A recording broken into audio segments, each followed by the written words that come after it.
റെസിപ്പീസിലേക്ക് എൻ്റെ എല്ലാ കൂട്ടുകാർക്കും സ്വാഗതം. എല്ലാവരും സുഖമായിട്ടും അതുപോലെ തന്നെ സേഫായിട്ടും ഇരിക്കുകയാണെന്ന് വിശ്വസിക്കുന്നു. ഇന്ന് ഞാൻ വന്നിരിക്കുന്നത് നമ്മൾ മലയാളികൾക്ക് ഒരിക്കലും ഒഴിച്ചുകൂടാൻ പറ്റാത്ത ഒരു ഐറ്റമാണ് ബീഫ്. അപ്പോൾ അത് വെച്ചിട്ട് ഞാനൊരു ബീഫ് റോസ്റ്റ് ആണ് റെഡിയാക്കിയിരിക്കുന്നത്. അപ്പോൾ തീർച്ചയായും നിങ്ങൾ ഇതൊന്ന് ട്രൈ ചെയ്ത് നോക്കുക. അതുപോലെ തന്നെ നിങ്ങൾക്ക് ഇത് ഇഷ്ടപ്പെടുകയാണെന്നുണ്ടെങ്കിൽ ലൈക്ക് ചെയ്യാനും ഷെയർ ചെയ്യാനും ഒന്നും മറക്കരുത്. അപ്പോൾ നമുക്ക് വീഡിയോ കണ്ടു നോക്കാം.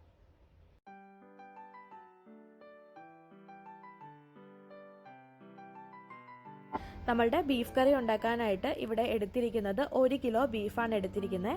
നന്നായിട്ട് കഴുകി വൃത്തിയാക്കി വെച്ചിരിക്കുന്നതാണ്. പിന്നെ എപ്പോഴും നമ്മൾ കറി ഉണ്ടാക്കാൻ ബീഫ് എടുക്കുമ്പോൾ അല്പം ഫാറ്റ് കണ്ടന്റ് ഉള്ള ബീഫ് എടുക്കുക. എന്നാൽ മാത്രമാണ് നമ്മൾ ഉദ്ദേശിച്ച ഒരു ടേസ്റ്റ് കറിക്ക് കിട്ടത്തുള്ളൂ. ഇനി ഇതിലേക്ക് വേണ്ട മസാലയ്ക്ക് വേണ്ടിയിട്ട് ഞാൻ 2 സവാളയും അതുപോലെ തന്നെ 1 കപ്പോളം ചുവന്നുള്ളിയാണ് എടുത്തിരിക്കുന്നത്. ചുവന്നുള്ളി നമുക്ക് ജസ്റ്റ് ചെറിയ പീസാക്കി ഒന്ന് കട്ട് ചെയ്ത് വെക്കുക. പിന്നെ സവാളയും അതുപോലെ ചെറുതാക്കിയാണ് കട്ട് ചെയ്തേക്കുന്നത്. ഇൻ കേസ് ഇനി ചുവന്നുള്ളി ഇല്ലാന്നുണ്ടെങ്കിൽ 1 സവാള കൂടി എടുക്കുക. ചുവന്നുള്ളി ആയിരിക്കും എപ്പോഴും നല്ലത് കറിക്ക്. ചുവന്നുള്ളി തന്നെ എടുക്കാനായിട്ട് നോക്കുക. ഇനി നമുക്ക് ഒരു പാൻ അടുപ്പത്ത് വെച്ച് പയ്യെ അതൊന്ന് ചൂടായി കഴിയുമ്പോൾ നമുക്കതിലേക്ക് വെളിച്ചെണ്ണ ചേർത്ത് കൊടുക്കാം. എപ്പോഴും വെളിച്ചെണ്ണ തന്നെ എടുക്കാനായിട്ട് നോക്കുക. പിന്നെ അതുപോലെ വെളിച്ചെണ്ണ ചൂടായിട്ടുണ്ട്. അപ്പോൾ അതിലേക്ക് നമുക്ക് കടുക് ചേർത്ത് കൊടുക്കാം.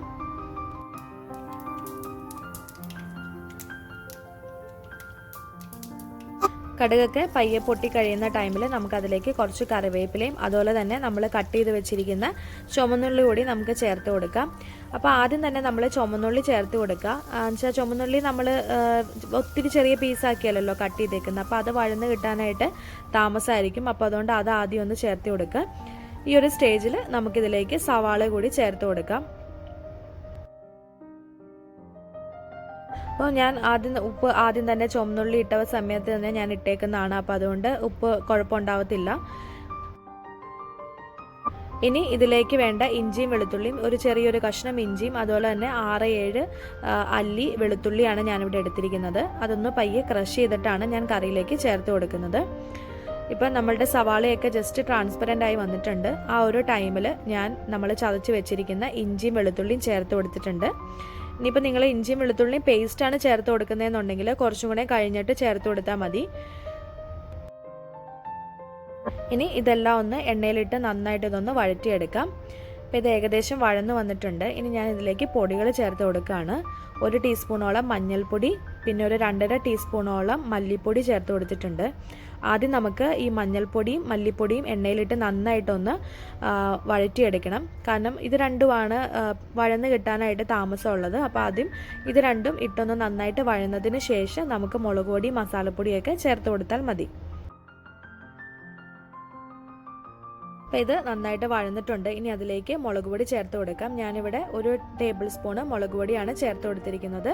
മുളക് പൊടിയൊക്കെ നമ്മളുടെ എരിവിനനുസരിച്ച് അങ്ങോട്ടും ഇങ്ങോട്ടും മാറ്റം വരുത്തുക. ഞാനിപ്പോൾ ഒരുപാട് സ്പൈസി ആയിട്ടല്ല ഉണ്ടാക്കുന്നത്. പിന്നെ ഞാൻ ഒരു ടീസ്പൂണോളം ഗരം മസാല ചേർത്ത് കൊടുത്തിട്ടുണ്ട്. കറിയിലേക്ക് ഞാൻ മൊത്തം ഉപയോഗിക്കുന്നത് 1.5 ടീസ്പൂൺ ഗരം മസാല ഉപയോഗിക്കുന്നുണ്ട്. 1 ടീസ്പൂൺ ഞാൻ ഈ ഒരു ടൈമിൽ ചേർത്ത് കൊടുത്തു. ബാക്കി 1/2 ടീസ്പൂൺ ഞാൻ ചേർത്ത് കൊടുക്കുന്നത് കറി വാങ്ങുന്ന ടൈമിലാണ് ചേർത്ത് കൊടുക്കുന്നത്. അപ്പോഴാ ചേർക്കുമ്പോഴാണ് നന്നായിട്ട് ആ മസാലയുടെ മണമൊക്കെ നിൽക്കുകയുള്ളൂ. പിന്നെ അതുപോലെ തന്നെ 1 ടീസ്പൂണോളം കുരുമുളക് ചതച്ചതാണ് ഞാൻ ഇതിലേക്ക് ചേർത്ത് കൊടുത്തിരിക്കുന്നത്. പൊടി ചേർത്ത് കൊടുക്കുന്നതിനേക്കാളും നല്ലത് നമ്മൾ എപ്പോഴും ചതച്ചത് ചേർത്ത് കൊടുക്കുന്നതാണ്. അതുകൂടി ചേർത്ത് കൊടുത്തിട്ട് നമുക്ക് നന്നായിട്ട് അതിൻ്റെ ആ റോ ടേസ്റ്റൊക്കെ മാറുന്നിടം വരെ നന്നായിട്ട് ഇത് വഴറ്റിയെടുക്കാം.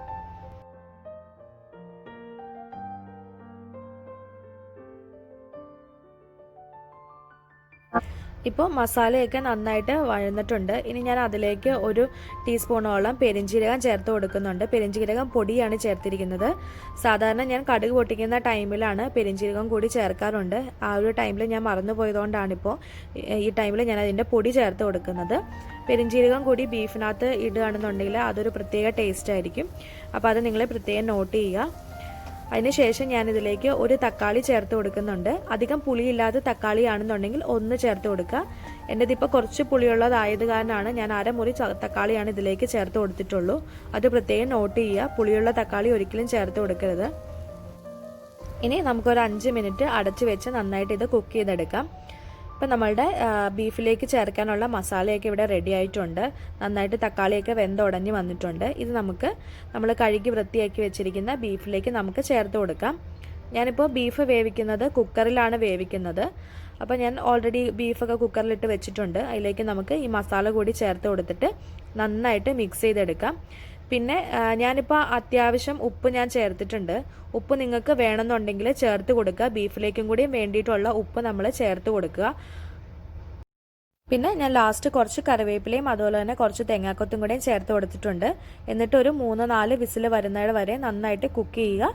ഞാനിതിലേക്ക് വെള്ളമൊന്നും ചേർക്കുന്നില്ല. ബീഫ് വെന്ത് കഴിയുമ്പോൾ നന്നായിട്ട് വെള്ളം ഇറങ്ങുമല്ലോ. അപ്പോൾ ആ വെള്ളത്തിൽ തന്നെ കിടന്ന് ബീഫ് വെന്തോളും. അപ്പോൾ നമ്മളുടെ ബീഫൊക്കെ ഇവിടെ നന്നായിട്ട് കുക്കായിട്ട് കിട്ടിയിട്ടുണ്ട്. അപ്പം എനിക്കൊരു സെമി ഗ്രേവി പരുവത്തിലാണ് വേണ്ടത്. അപ്പോൾ അതുകൊണ്ട് ഞാൻ അതൊരു പരന്ന പാത്രത്തിലേക്ക് ഇട്ടിട്ട് ഞാൻ കുറച്ചൊന്ന് വെള്ളം വറ്റിച്ചെടുക്കുന്നുണ്ട്. എനിക്ക് ഈ ഒരു പരുവത്തിലാണ് വേണ്ടതെന്നുണ്ടെങ്കിൽ ഇങ്ങനെ തന്നെ യൂസ് ചെയ്യാം. അപ്പോൾ ഞാൻ കുറച്ചൊരു സെമി ഗ്രേവി ആക്കുകയാണ്. അപ്പോൾ അതുകൊണ്ട് ഞാൻ കുറച്ച് നേരം കൂടി ഒന്ന് കുക്ക് ചെയ്തെടുക്കുന്നുണ്ട്.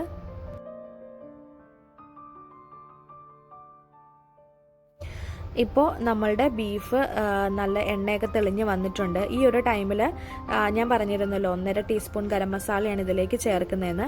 അപ്പോൾ ആ ഗരം മസാലയൊക്കെ നമുക്ക് ഈ ഒരു ടൈമിൽ ചേർത്ത് കൊടുക്കാം.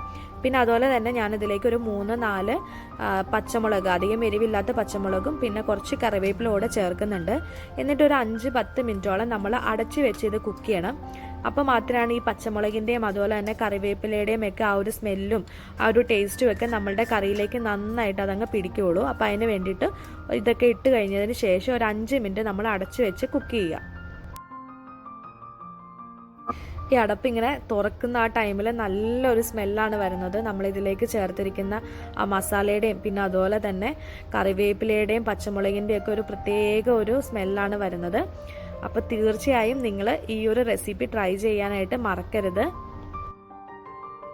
നമ്മൾ ബീഫ് കറി വെക്കുന്ന ടൈമിൽ നമ്മൾ ചില കാര്യങ്ങൾ ശ്രദ്ധിച്ചു കഴിഞ്ഞാൽ നന്നായിട്ട് കറി ഉണ്ടാക്കിയെടുക്കാനായിട്ട് പറ്റും. ഒന്ന്, നമ്മൾ കുക്ക് ചെയ്യാനായിട്ട് വെളിച്ചെണ്ണ തന്നെ ഉപയോഗിക്കുക. പിന്നെ കുറച്ച് ഫാറ്റ് കണ്ടന്റ് ഉള്ള ബീഫ് നോക്കിയെടുക്കുക. പിന്നെ അതുപോലെ തന്നെ നമ്മൾ കുറച്ച് സവാളയ്ക്ക് പകരം കുറച്ച് ചുമന്നുള്ളി കൂടി ചേർത്തിട്ട് നമ്മൾ കറി ഉണ്ടാക്കുക. പിന്നെ ഈ പറഞ്ഞ പോലെ ലാസ്റ്റ് പെരിഞ്ജീരകം ചേർക്കാനായിട്ട് മറക്കരുത്. പിന്നെ ലാസ്റ്റ് നമ്മൾ ഒരു 1/2 ടീസ്പൂണോളം മസാല നമ്മൾ മാറ്റി വെക്കുക. അത് അങ്ങനെ നമ്മൾ ചേർക്കുമ്പോഴാണ് ആ മസാലയുടെ ആ ഒരു ടേസ്റ്റ് നന്നായിട്ട് ആ ബീഫിലേക്ക് മുന്നോട്ട് നിൽക്കുള്ളൂ. അപ്പോൾ അത് നിങ്ങൾ ഇത്രയും കാര്യങ്ങൾ നോട്ട് ചെയ്യുകയാണെന്നുണ്ടെങ്കിൽ നമുക്ക് നന്നായിട്ട് നല്ലൊരു ടേസ്റ്റിലുള്ള ഒരു ബീഫ് കറി നമുക്ക് റെഡിയാക്കി എടുക്കാനായിട്ട് പറ്റും. അപ്പോൾ നിങ്ങളെല്ലാവരും തീർച്ചയായും ഈ റെസിപ്പി ട്രൈ ചെയ്ത് നോക്കുമെന്ന് വിശ്വസിക്കുന്നു. പിന്നെ ഈ വീഡിയോ കാണുന്ന ഏതെങ്കിലും കൂട്ടുകാർ ചാനൽ സബ്സ്ക്രൈബ് ചെയ്തിട്ടില്ല എന്നുണ്ടെങ്കിൽ സബ്സ്ക്രൈബ് ചെയ്യാനായിട്ട് മറക്കരുത്. അതിൻ്റെ കൂടെ തന്നെ ഒരു ബെല്ലൈക്കൺ ഉണ്ട്. അതിൽ ഓൾ എന്ന ഓപ്ഷൻ കൂടി എനേബിൾ ചെയ്തിടുകയാണെങ്കിൽ ഞാനിടുന്ന എല്ലാ വീഡിയോസും നിങ്ങൾക്ക് കറക്റ്റായിട്ട് നോട്ടിഫിക്കേഷനായിട്ട് നിങ്ങൾക്ക് കിട്ടും. അപ്പോൾ എല്ലാവരും ഇത് ട്രൈ ചെയ്ത് നോക്കുക. മറ്റൊരു ദിവസം വേറൊരു വീഡിയോ ആയിട്ട് വരുന്നതായിരിക്കും. താങ്ക്